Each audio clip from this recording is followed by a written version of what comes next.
네, 반갑습니다. 산골의 아침입니다. 오늘 말씀은 요한계시록 18장 9절부터 19절까지 말씀입니다.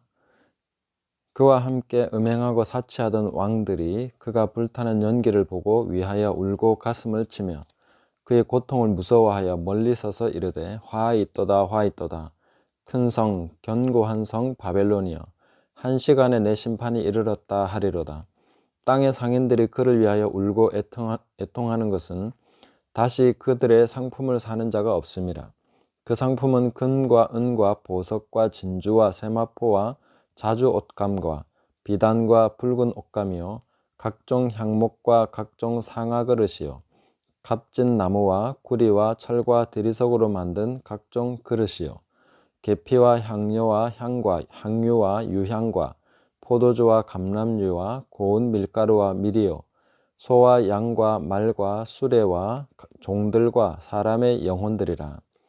바벨론아, 내 영혼이 탐하던 과일이 내게서 떠났으며 맛있는 것들과 빛난 것들이 다 없어졌으니 사람들이 결코 이것들을 다시 보지 못하리로다. 바벨론으로 말미암아 치부한 이 상품의 상인들이 그의 고통을 무서워하여 멀리 서서 울고 애통하여 이르되 화있도다 화있도다 큰 성이여 세마포 옷과 자주 옷과 붉은 옷을 입고 금과 보석과 진주로 꾸민 것인데 그러한 부가 한 시간에 망하였도다. 모든 선장과 각처를 다리는 선객들과 선원들과 바다에서 일하는 자들이 멀리 서서 그가 불타는 연기를 보고 외쳐 이르되 이 큰 성과 같은 성이 어디 있느냐 하며 티끌을 자기 머리에 뿌리고 울며 애통하여 외쳐 이르되 화있도다 화있도다 이 큰 성이여 바다에서 배부리는 모든 자들이 너의 보배로운 상품으로 치부하였더니 한 시간에 망하였도다. 아멘. 네, 오늘 이 말씀을 통해서 우리는 바벨론의 멸망, 하나님의 심판으로 말미암아 불타는 것을 보면서 슬퍼하는 세 부류의 사람들이 있다는 것을 볼 수 있습니다. 한 부류는 땅의 왕들, 또 한 부류는 땅의 상인들, 그리고 또 한 부류는 그 상인들의 무역을 도와주면서 일하면서 그렇게 돈을 벌었던 그런 일꾼들이 있습니다. 선장들과 배에서, 이 바다에서 일하는 사람들, 이런 사람들인데요. 이 사람들이 불타는 바벨론을 보면서 굉장히 슬퍼하고 애통하는 것을 볼 수 있습니다. 근데 두 가지 특징이 있습니다. 하나는 멀리 서서 이렇게 표현하고 있습니다.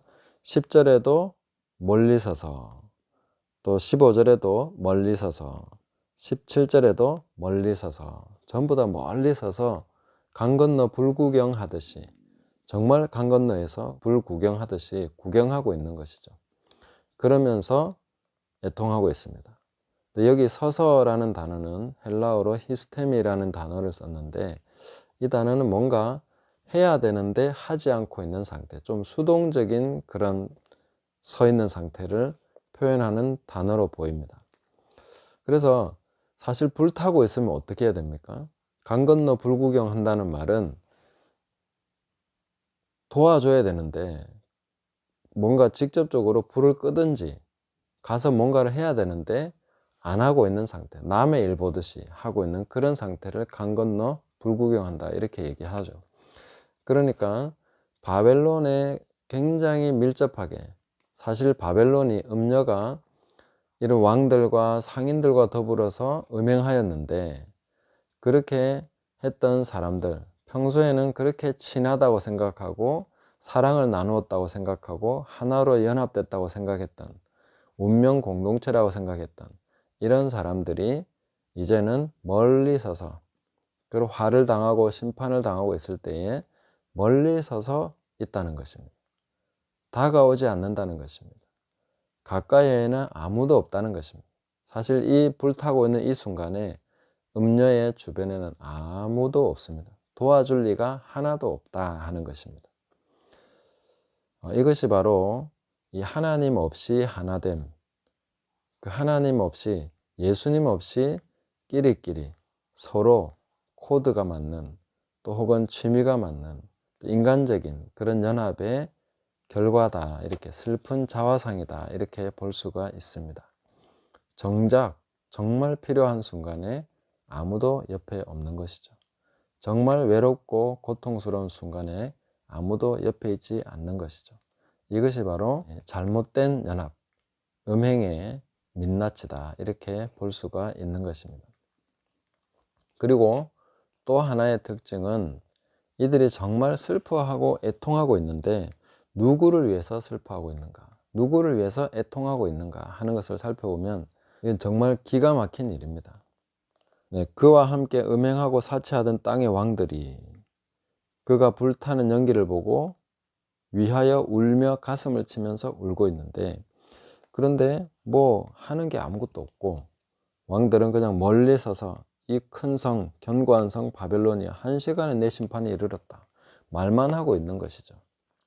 그런데 상인들을 한번 보시면 그 상인들이 우는 이유가 11절 보시면 그를 위하여 울고 애통하는 것은 다시 그들의 상품을 사는 자가 없습니다. 이들이 울고 있는 이유는 이제 내 상품 누가 사주겠나, 이것 때문에 울고 있는 것입니다. 바벨론을 위해서 슬퍼하는 것이 아닙니다. 그리고 쭉 상품 목록이 나옵니다. 사실 바벨론이 심판당하고 있는데 이게 무슨 필요가 있습니까? 그죠? 이런 상품 목록이 무슨 의미가 있겠습니까? 그리고 16절에도 보시면 세마포 옷과 자주 옷과 붉은 옷을 입고 금과 보석과 진주로 꾸민 것인데 그러한 부가 1시간에 망하였다. 이런 거 슬퍼하고 있는 거죠. 아이고, 저 이쁜 옷, 저 좋은 옷, 고급 옷감 다 어떻게 하나, 그러면서 울고 있다는 것입니다. 참 씁쓸한 모습이죠. 그리고 선장과 각처를 다니는 성객들과 선원들, 이런 사람들은 왜 울고 있습니까? 그 보면 19절에 보면 티끌을 자기 머리에 뿌리고, 티끌까지 머리에 뿌렸습니다. 이거는 상당히 애통하고 있는 것인데 이들이 뭐 하고 있느냐? 왜 우느냐? 바다에서 배부리는 모든 자들이 너의 보배로운 상품으로 치부하였더니 1시간에 망하였다.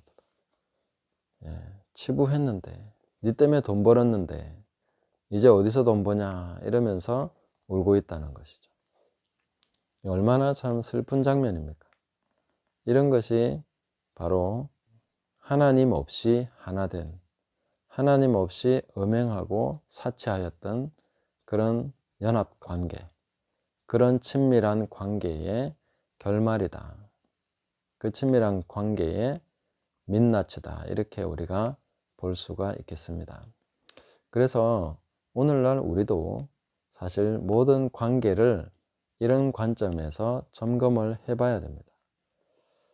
내가 정말 하나님 없이 사람이 좋아서 혹은 뭔가 다른 목적 때문에, 다른 것 때문에 연합되어 있지 않는가, 이런 것들을 잘 살피면서 교회 안에서나 어떤 관계에서도 우리는 하나님 중심으로 성령이 하나 되게 하신 것을 지켜나가고 그리스도의 몸을 세워나가고 하나님의 성전을 지어나가는 그런 산돌같이 서로가 지어지는 그런 관계가 아니면 과감하게 정리를 해 나가셔야 된다 하는 것입니다. 우리는 이것을 이 심판의 관점에서 봐야 됩니다. 진정으로 하나님의 심판이 임하는 그날에 끝까지 가치 있는, 하나님께서 지켜주시고 하나님께서 인정하시는 가치 있는 관계가 아니라면 우리가 이 마지막 때에 시간을 투자할 가치가 없는 것이다 하는 것입니다. 이것을 우리는 관리하셔야 됩니다. 점검하시고 회개하시고 버릴 것은 버리시고, 인간적인 관계, 뭔가 하나님 없이 즐기고 있고 하나님 없이 하나 되어 있고 하나님 없이 연합되어 있는 이런 관계들을 과감하게 청산하시고 성령이 인도하시는 대로 하나님이 하나 되게 하신 그 모든 관계를 우리가 소중하게 여기면서 그것을 가꾸어 나가야 되겠다 하는 것을 우리는 기억해야 되겠습니다. 그리고 진정으로 음료를 위해서 슬퍼하는 단 한 줄의 말씀이 나옵니다. 그것이 바로 14절인데 바벨론아, 내 영혼이 탐하던 과일이 내게서 떠났으며 맛있는 것들과 빛난 것들이 다 없어졌으니 사람들이 결코 이것들을 다시 보지 못하리로다. 진정으로 바벨론의 영혼이 탐했던, 진짜로 네가 원했던 것이 무엇이냐, 거기에 대해서 굉장히 슬퍼해주고 그 중심을 보면서 바벨론 자체를 위해서, 바벨론 그 자신을 위해서 슬퍼해주는 분은 하나님밖에 없는 것이죠.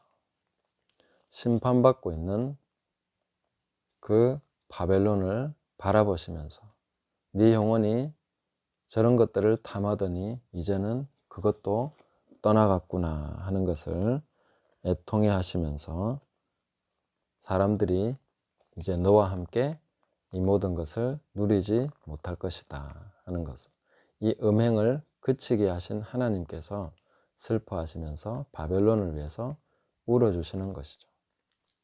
그래서 우리는 모든 관계를 하나님 안에서, 성령 안에서 하나됨을 지켜나가는 쪽으로, 그리스도의 몸을 세워나가는 그런 것으로 하나씩 하나씩 재정립하고 세워나가야 되겠다 하는 것입니다.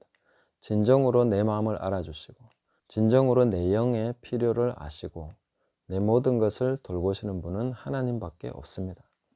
우리 목자 되시고 우리 모든 것을 아시는 하나님 앞에 우리가 그분의 인도하심과 그 목적을 이루기 위해서 하나됨을 지켜나가고 음행이 아닌 진정한 성령 안에서의 연합으로 그렇게 나가야 되겠습니다. 오늘 이 말씀을 한 번 더 읽어보시면서 이 음행의 슬픈 자화상, 이 민낯을 한 번 더 묵상을 해보시기 바랍니다. 이들이 슬퍼하고 있는 것을 참 보면 기가 막힐 노릇이고 이렇게 슬퍼할 수도 있구나 하는 것을 생각하면 얼마나 참 허탈한지 모릅니다. 이런 것들을 우리가 추구하지 말아야 되겠습니다. 또 이러한 것을 추구하고 있는 사람들을 불쌍히 여기면서 기도하고 그들의 그리스도 안에서 하나됨, 성령의 하나됨으로 돌이킬 수 있도록 그렇게 기도하면서 오늘 하루도 주님과 동행하는 복된 날 되시기를 예수님의 이름으로 축복합니다. 감사합니다.